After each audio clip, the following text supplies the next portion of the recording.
everyone. I'm Matt Williamson. How's everyone doing? Good, I hope. Like I said, I'm going to give you an extra pod this week because we got an extra day to prepare. Going to talk heavily today about when the Giants have the ball. But first, I wanted to tell you about the Steelers' massive special teams advantage. I mean, not only do they have the far better kicker, but I think you're aware by now, I mean, they've blocked a kick in 3 straight games and really should have 4 over that stretch. I mean, they have the most punts and kicks blocked since 2022, even going back since 2021. Massive special teams advantage. The Giants have only returned 5 kickoffs, and the Giants' opponents have 5 kickoffs. So I would expect more boots into the end zone. And people are having New York return kicks because they're not very good at it. You know, and 16 kickoff returns total all year for them, which is a lot. And Gray, the backup running back, is their returner. He fumbles quite a bit. You know, that's a problem with him too. And how about this? Returners, there's only been 10 total returns in this season for the Steelers for only 33 yards. Steelers have only given up 33 yards of return yardage this year. So huge special teams advantage, which is always important. Now, when New York has the ball, they averaged 2.2 yards per play last week. Didn't have a play over 13 yards. They've scored 10 total points in the last 2 weeks. I mean, really rough. The Dolphins are the only team averaging fewer points per game. Meanwhile, only the Chargers are allowing fewer points per game than Pittsburgh. New York averages just 1.29 points and 0.13 touchdowns per drive, only better than Miami and Cleveland. Meanwhile, the Steelers allow 1.4 points and 0.15 touchdowns per drive. Only the Chargers and Broncos are better. And the Steelers defense allows the second fewest scoring plays per game, period. Rough, man. They do use the third highest usage of 10 personnel. So you might see some 4 receiver sets, and they're third in their usage of 13 with 3 tight ends on the field. But they don't use their tight ends hardly at all. The Giants are throwing the ball just under 60% of their snaps. That's the 7th highest rate in the league, which really isn't how they should be built considering their quarterback, who runs a lot. And the Steelers' opponents are throwing it 61% of the time. That's the 5th highest rate. So teams are choosing to attack the Steelers through the air. In terms of creating plays of 15 or more yards, only the Browns are worse than New York. They're 30th in rushing in this category and 29th in passing in terms of, creating 15 or more yard gains. New York turns a set of downs into a new set of downs at a 67% clip. Only 8 offenses are worse. So a lot of bad stuff, obviously, around this offense right now. This episode is brought to you by Bet Online, the world's most trusted betting platform, and your number one source for everything football. From the NFL to college, Bet Online is every stat, every matchup, even live odds and spreads while the game's being played. When the game's over, head on over to the online casino and get on a game of blackjack or poker, or unwind with one of over 150 different slot games. Head to the website today and use promo code BELIEVE, all caps, BLEAV, and get in on the action. Bet Online, the game starts here.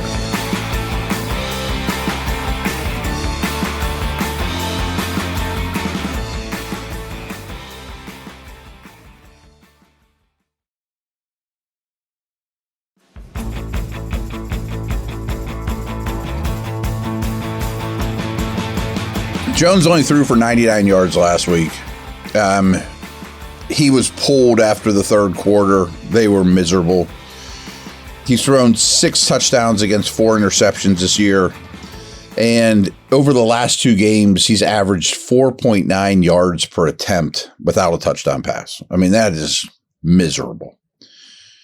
In his last 4 games, Malik Neighbors has received target shares of 67, 37, 40, and 30%. I mean, he gets the ball all the time. Even though he missed 2 games, his 39 receptions are second most behind Puka Nacua over his first 5 NFL games of all time. Now, if it doesn't go to Neighbors, it goes to Wan'Dale Robinson. Robinson got a 33% target share against the Eagles, and he's at 29% for the season. He has the second most targets in the NFL, and he's on pace to catch 104 passes this year. However, he has 5 games already with 9 or more targets and under 75 yards. No other player has more than 3. His 4.5 yards per target is the lowest mark of all 69 players with at least 30 targets, period. So he gets targeted a ton, but it's really just an extension of their run game for very, very little yardage. Over the last month, no team has thrown to their tight ends less than the Giants. Tyrone Tracy was a wide receiver when he came to college and up until a couple years ago before he turned running back. He did run a route on 68% of the dropbacks last week, so maybe they'll get that position involved a little bit more. This team also leads the league in drops. Pass protection, is a problem. Andrew Thomas is a very, very good left tackle, but he is out for the year, didn't play at all last week. Jones was sacked 5 times in the first half against the Eagles, 8 times total. And then Drew Lock got sacked again late in that game. I mean, the Eagles only had 11 sacks coming into that game and had 9 or 8 against the Giants. I mean, so they're not even a great pass rushing front. And all 8 of their sacks came with a 4-man rush. They weren't even blitzing them heavy. Steelers, though, only have 2 sacks over the past 2 weeks. The Steelers, this probably doesn't shock you, but they have batted down the most passes of any defense in the league. And last year, only the Chiefs had more. So that is a trend as well.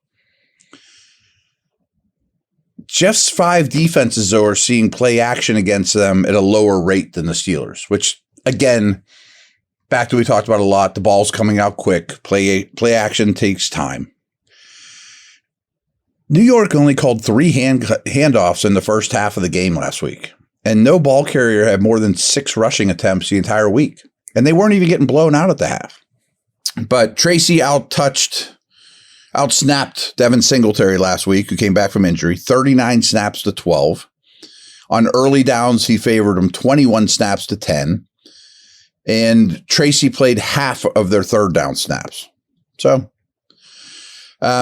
their run game is really bad, though. I mean, the Steelers only allowed 54 rushing yards last week to the Jets. They've only given up 111 over the past 2 games combined. And their 81 rushing yards per game is better than every defense besides Baltimore and Minnesota. That was before the Thursday night game. Pittsburgh has allowed just 3 rushing touchdowns. That's best in the league. The Steelers have also given up just 18 rushes of 10 or more yards. Only 3 defenses have fewer. Opponents are running against Pittsburgh are stopped at or behind the line of scrimmage on 21% of those rushing attempts. The only 3 defenses are better. Brutal. I mean, only 5 offenses are worse than the Giants at yards before contact. And the Steelers are 4th best in that metric. So all their weaknesses are the Steelers' strengths in terms of running the football. Jones has carried the ball 45 times this year, though, and he's New York's 3rd leading rusher. He runs hard. He's not a super runner, but he's a good above average physical runner as quarterbacks go. They were just 3 of 14 on 3rd downs last week. I mean, they can't protect it all, and they can't go downfield. Philadelphia was perfect, 3 for 3 in the red zone against the Giants. The Giants punt on 49% of their drive. Only Cleveland has a higher rate. So 50% basically of their drives turn into a punt. And last thing I got before prediction time here is the Steelers create a 3 and out on 46% of their drives. Only 4 defenses are worse. So that's actually kind of interesting. Like, all this stuff has been pro Steelers, but the Steelers rarely get 3 and outs. You know, people move the ball against the Steelers. I mean, so yes, it's a good defense, but down after down, it's not as strong as you think. You know, they make big plays or stuff you or, you know, whatever, but they do not create 3 and outs. I'm taking the Steelers to win this game 23-10. And frankly, I don't think it'll be that close, but I think, you know, maybe the Giants get a late garbage time touchdown. Thomas, the left tackle, being out is so massive because if he was in, it would be him and Highsmith on their own island a very high percent of the time. And as we always see, tons of help for Watt on the other side. Now, I don't know what answer they have. I mean, they don't throw to tight ends. They're going to keep those guys in. Their best running back, Tracy, was a wide receiver 2 years ago. You can kind of run over him in protection. Singletary's okay, not great in protection. They don't really even have a quality 6th offensive lineman. Maybe Neal, the bust that was picked early on, will get some action in this game, or DJ Humphries, who they picked up just this week. But that O-line is very worrisome. They have 2 guys that get all the targets, one of whom, Neighbors, I think is a superstar in the making, but their quarterback's not very good. I do think the Giants, I think there'll be sacks in this game. You know, the Giants rush the passer extremely well. But in the run game, if you get past that defensive line, there's a lot of miscues, a lot of bad tackling, a lot of gash runs. And I think the Steelers have some of those, not like Barkley did last week for 60, 70, 80, but I think they'll have plenty of 10-plus yard runs, if not more. So I think that this is going to be a somewhat conservative Steeler game plan that Tomlin will figure out at some point, halftime-ish, that, boy, the Giants are going to have a really tough time scoring points. So why throw the ball in the middle of the field? Or, you know, I don't think he'll be afraid to punt or, you know, not be super aggressive. So I know that doesn't sound like a massive win, 23-10, but we know this team doesn't really care about that. I think they will control the football game pretty much the entire game. All right, everyone, take care. Over and out.